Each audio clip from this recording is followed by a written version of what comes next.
So, today we are going to discuss design patterns used in Android.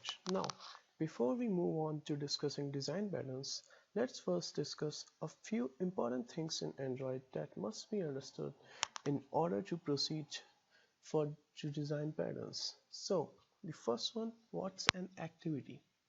Well, an activity is just a Java code that supports a screen or UI. An activity class in Android is a predefined class, and every application which has a UI must inherit this activity class to create a window. Now, each and every activity has a layout related to it, and this layout represents the view of the screen. In this layout, we define about the dimensions of the screen or the other things, and this layout is written in an XML file. So that's activity for us. Now coming over to listeners. An event listener is an interface in the view class that contains a single callback method.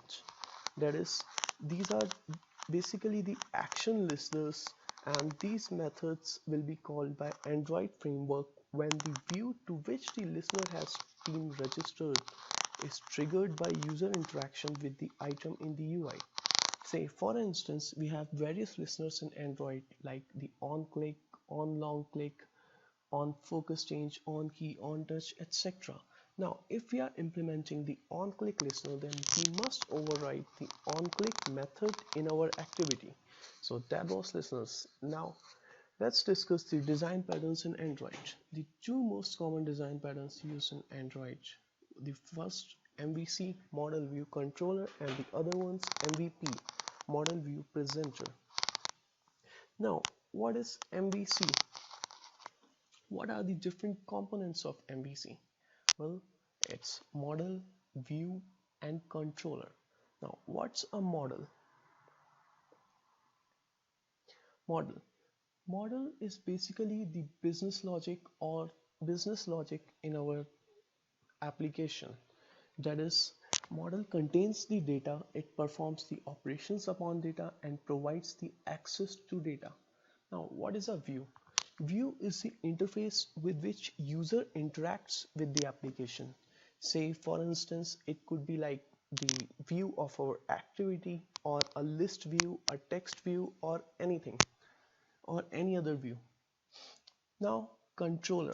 Controller here is more of a coordinator, because in an MVC, view and model don't know about each other. They interact with each other through controller. So controller provides the interactions between the view and the model. So since we have discussed these three, now let's discuss the purpose of MVC. Well, the purpose of MVC is that it completely separates the calculations and the interface from each other. Now, calculations here refers to the model, whereas the interface here refers to the view. That is, our controller separates the model from the view. Now, now all the views have only one controller instance.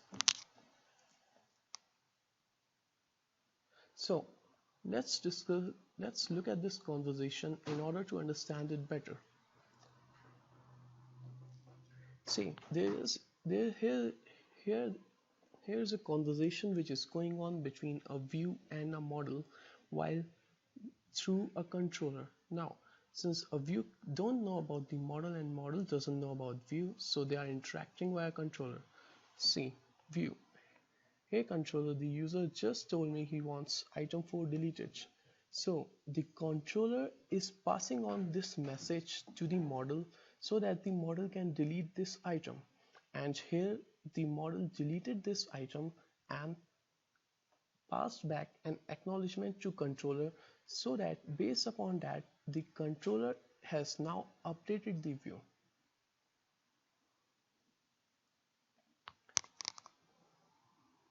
Now we have MVC for Android. Now, in Android, models are our entities that describe the components of our apps. Say in our app we have a class that deals with the database part, that is storing the records, deleting the records and all. So that class would be our model. And view is basically the activity or the layouts.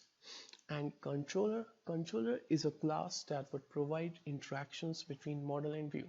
So these are the three components of MVC in Android. And always remember this, that controller is never an activity, views are always the activity.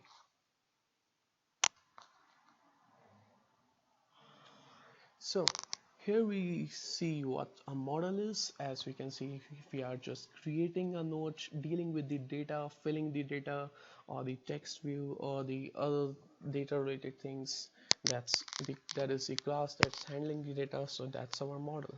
View, here is the representation of an XML, which is representing a list view, two text views over here. And so this is basically a view, and here a list view is being represented, which is acting as a view for us. Then we have controller. Well, it's simply providing the interactions between model and view. We will understand this later on. So let's look at this example. So in this example we have two model classes, model products and model cards. The model products is containing the information about the is containing the details about the products. The model card is containing an array list about which contains the products that has been added to the cart.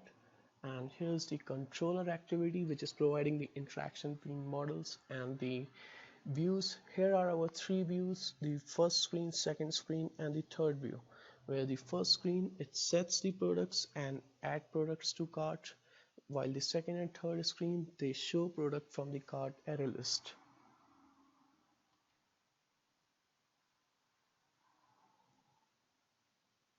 So here's our first model, which is containing the information about the product. Here's our second model, which is containing an array list of cart products, which is containing the products that has been added to the carts. Now coming over to our controller.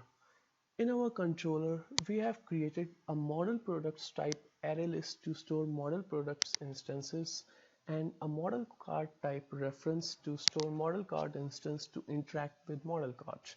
Now for the first screen activity, we are setting products. For the first screen activity over here, we are just displaying the list of the products, and we are setting products and adding them to cart, and then displaying the corresponding view in the second screen, like the product one has been added.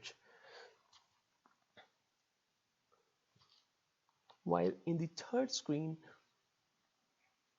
we are displaying the details of the products that have been added to the cart. So for this, what's gonna happen is that the view is gonna ask controller to provide the info about the products added in the list and the details of those products. And the controller the controller would ask the models to provide the info. As per that info, the controller would update the two views. So for instance, the controller here provided the information of product 1 and product 3.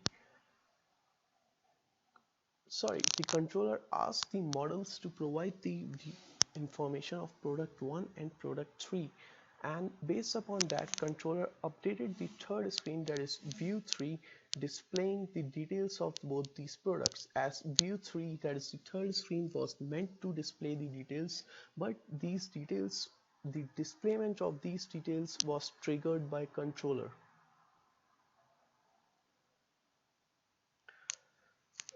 Here's the sequence diagram. So you can just see that user is simply interacting with the view, which is again asking the controller for that, which is manipulating the model data and notifying the model, then notifying the view.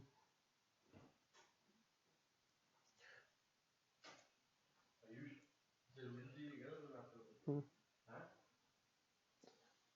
Now MVP. MVP is Model View Presenter. Model View Presenter is basically a derivation of the Model View Controller and is used mostly for building user interfaces.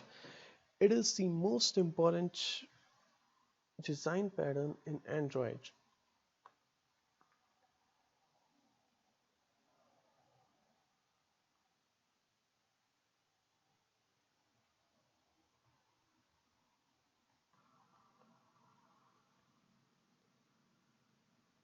The MVP pattern basically has four components, that's model, view, view group, and presenter. The MVP pattern separates the presentation layer from the logic layer. The logic layer, that is our model, which is having the business logic. Now, this separation of concerns creates more decoupled code as compared to the MVC code, which is much due to which the MVP is much cleaner and even allows for more unit testing coverage. MVP is a perfect fit for Android development since the roles of the view in MVP are views serve as an entry point. That is, whenever we open any activity, a view shows up and it serves as the entry point. It renders the components and routes user events to the presenter. For instance, it routes the events like the on click but clicking the buttons and all to the presenter. Now the components of MVP in Android.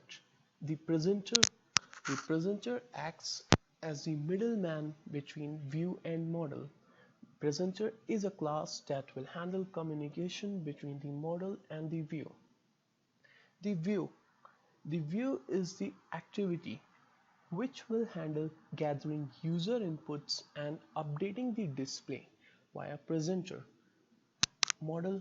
Model is the gateway to the domain layer or the business logic. That is, again, the model will handle persisting and retrieving data along with any business logic that the data must adhere to.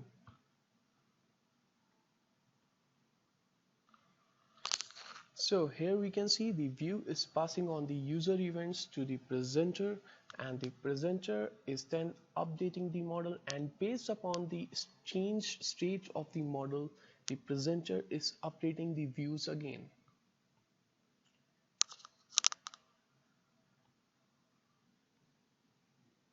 Now, one important point to note, the MVP pattern is sometimes referred to as a passive view, since the view only passes along data either to or from its presenter.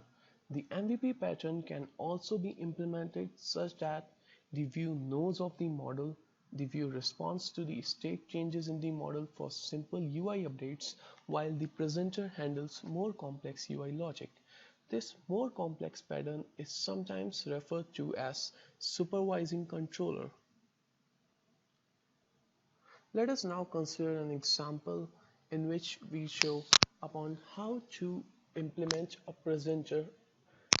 Now, let's consider that we have a customer activity that has text boxes for customer's ID, first name and last name, and the user intends to either load the customer first name, last name and ID or save them.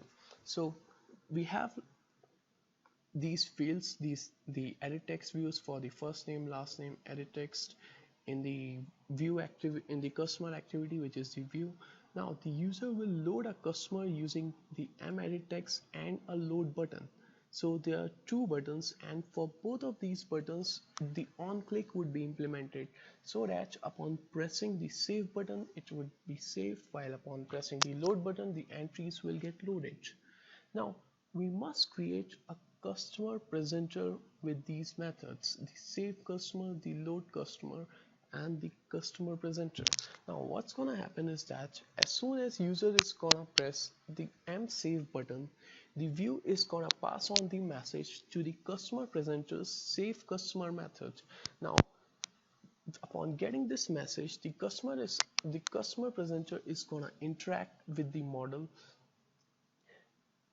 and the model say our model here is the database class, any class which is handling our database. That database class will save the customer details and pass on the acknowledgement back to the customer presenter, and upon getting the acknowledgement back, the customer presenter will again reload the views. So here we have our on-click listeners, where we have just implemented the on-click listeners and called the click methods, on-click methods of the listener. Here's how our customer presenter is gonna look like. Now we haven't implemented the customer model here because the implementation of customer model isn't important for our purposes. We just needed to know that it is being saved to a repository of some sort, like a database class or something. Furthermore, the customer model is currently tightly coupled to the customer presenter, which can be remedied by injecting it as a dependency. Now, you must be thinking, what's the need of implementing a customer presenter here? Why didn't we just implement our application or our program without using our customer presenter? Well, the customer presenter here allows the customer activity class, that is our view class, to be as simple as possible. The activity now only gathers user input for the presenter and provides simple UI update methods for the presenter. Since the customer view and customer model implement interfaces and can be injected into customer presenter, it is not dependent upon them. Therefore, they can be mocked, which allows the customer presenter logic to be unit tested. Now we have discussed both the MVC and MVP. Let's discuss what are the differences between MVC and MVP. Well, MVC, as we have already seen, that it focuses upon separation of view with model, while the MVP, it's just based upon MVC. The main difference that the MVC is divided into three components, the separation of responsibilities between three components: model, view, and controller. While in MVP there are four such components, that is model, view, view interface, and the presenter. The view interface is responsible for loose coupling between view and the model. That is the most important advantage of MVP over MVC, that it provides relatively better loose coupling as compared to MVC. And MVP also provides comparatively higher degree of ease of unit testing. The MVC identifies which view to update, while in MVP, presenter is gonna update its associated view. Let's look at these two diagrams. In MVC, the user interacts with the view, an event gets triggered, it passes the calls to the controller manipulates the data present in the model fires the events to view, and the view gets updated. While in model view presenter, you see there is this loose coupling, these two interacting and then these two interacting, instead of all these three interacting like this.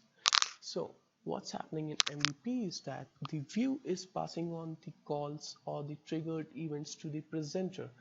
Based upon that, the presenter is updating the model. The model now is firing back its updated state back to presenter instead of view, which was happening in MVC. And then the presenter is passing on the updates to the view and updating the view as per the changes in the model. Now let's discuss the GOF, or the Gang of Four design patterns that are used in Android: factory pattern, observer pattern, composite, and the facade pattern. Now since we already know about these patterns in detail, so we are not gonna go in much detail on these patterns here. We are just gonna have an overview and go in detail in the part about how these patterns are implemented or used in. So first, factory design pattern. As we know, it is a creational design pattern, and it is used when a class can't anticipate what type of objects to create. For instance, if we have this code on client side, and the type equals cheese, then it has to instantiate the new cheese pizza, Greek, then Greek pizza, pepperoni, then pepperoni pizza. Now if we keep on adding more and more pizza classes, then the code would hamper upon the client side, and it would not follow the open close principle. So that's why we implement a factory design pattern in which a client uses this factory, which acts as an abstraction, and this factory creates the objects for the clients. So here's the UML diagram. As we can see over here, there is a factory method. Now this factory method is basically a static method of a class that returns an object of that class. So what happens is that here we simply encapsulate what varies. So here the type of pizza is varying, so we are gonna encapsulate all the pizzas inside this factory, inside the factory, and the user is gonna interact with the factory interface. User is gonna interact with the factory interface, and the factory method is gonna return the type of the object that is to be instantiated. So now let's look at the factory pattern in Android. So here we have a myDraw activity which is extending the activity class which is provided by Android. So what so here the onCreate method is acting as the factory method, and it returns the type of the view that is to be instantiated, that is the graphical view over here. Now we can have a number of other views here as well, extending the view class, like the text view or the scroll view or the other type of views, and then it's gonna return either of all these either one of. As we can see over here, the myDraw class, which is extending the Android activity class, is calling the setContentView method of activity class by passing an object of the graphic view type. So now the activity class is gonna create a graphic view,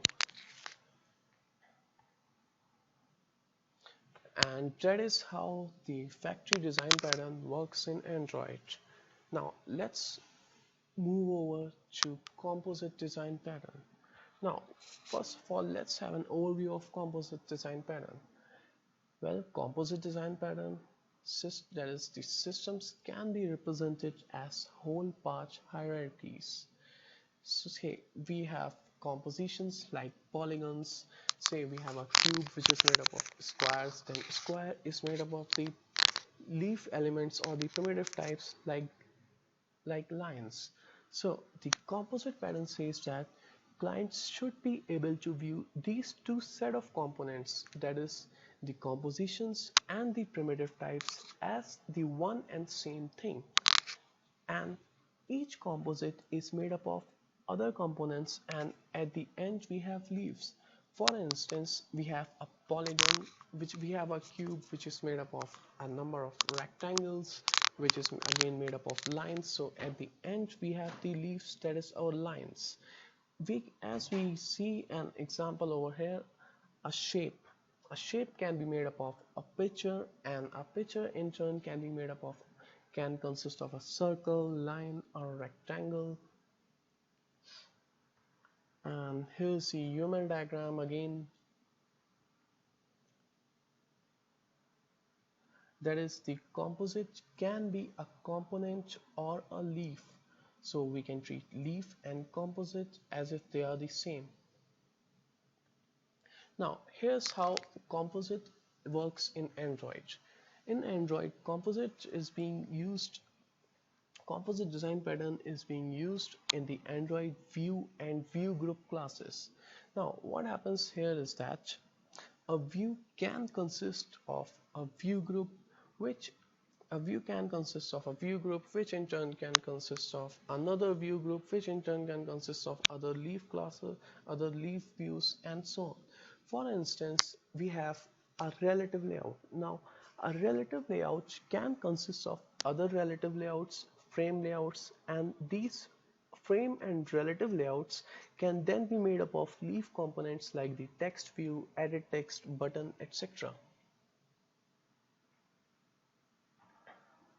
So here is another example in which a view is made up of a view group, text view, image view, and a view group is again made up of a relative layout, linear layout, while text view has the edit text and the button, while the image view has the image button. These all are the predefined types in Android.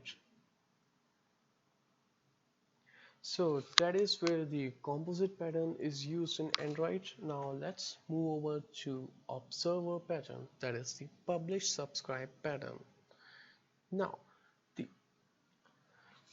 the observer pattern is related to occurrence of events like updation or updating data, the mouse click events or the key pressing events of the keyboard. The main purpose of observer pattern is to inform other objects about a change of state. Now, this is much better than clients querying an object about its state, because the problem is how often the clients are gonna check. They can't just keep on checking over again and again whether the state has changed or not. So for this, the observers which want to get notified about the change in the state, they attach themselves to the subject. As we can see in the UML diagram over here, the observers attach themselves to the subject so that they can get the they can be notified about the state of the object that has been updated. As we see the sequence diagram, the observer subscribe to the subject. The subject, it calls the notifies method as soon as there is a change in the state of an object, and then the update method of the observers are called to so that in order to let the observers know that the state has been modified. So the basic principle behind the observer pattern is that we don't want all the classes to receive the update of the data. Instead, we would prefer only to update those classes that have subscribed for the updates or are interested in knowing the changes. That's why we have these two methods over here, the attach and detach in the subject. Here we pass the observer types as arguments. These observer types are the ones that are interested in knowing the updates. Now, how the observer design pattern is used in Android? Well, in Android, the observer pattern is implemented by simply implementing listeners in our code. The listeners provided by the Android API act as the observers. We don't need to add any attach or detach methods on the application side of our code, as it is being taken care by the Android API. We just need to implement the listener that we have to update the other objects about the events. If we have to update if we implement on click listener, then we have to update the other objects about the event of clicking a button. So the bottom line is we just need to implement the corresponding listener in our code, and rest is all taken care by the Android. Now the last gang of four design pattern that we are gonna discuss that's used in Android is facade. Now let's get an overview of facade first. Facade is used when we want a simplified interface, since we don't need all the features available. Say there are hundreds of features available in a class, however we need only a few features out of those class. So that's where we use a facade. We create a facade which is an interface or a subclass and allows only a few features to be accessible to the user. As we look at this example, here the user and manager here we have this library system and the user and manager are interacting with every class present in the library, due to which there is pretty high coupling. However, we desire low coupling in the system. So what we are going to do is that we are going to use an interface in between, which would be our facade, and the user and manager would interact with that interface, and that interface in turn would interact with the library system like this over here. Now, where facade is used in Android. In Android, facade is basically used in the Android Media Framework. That is, we can see over here that this libmedia_jni, it acts as a facade between the media player class and the rest of the libraries. That is the the external libraries, and the yellow ones, the Android internal libraries. So that is where facade is used, that is in the framework part of Android, and that's all about the design patterns that are being used in the Android. That's it. Thank you.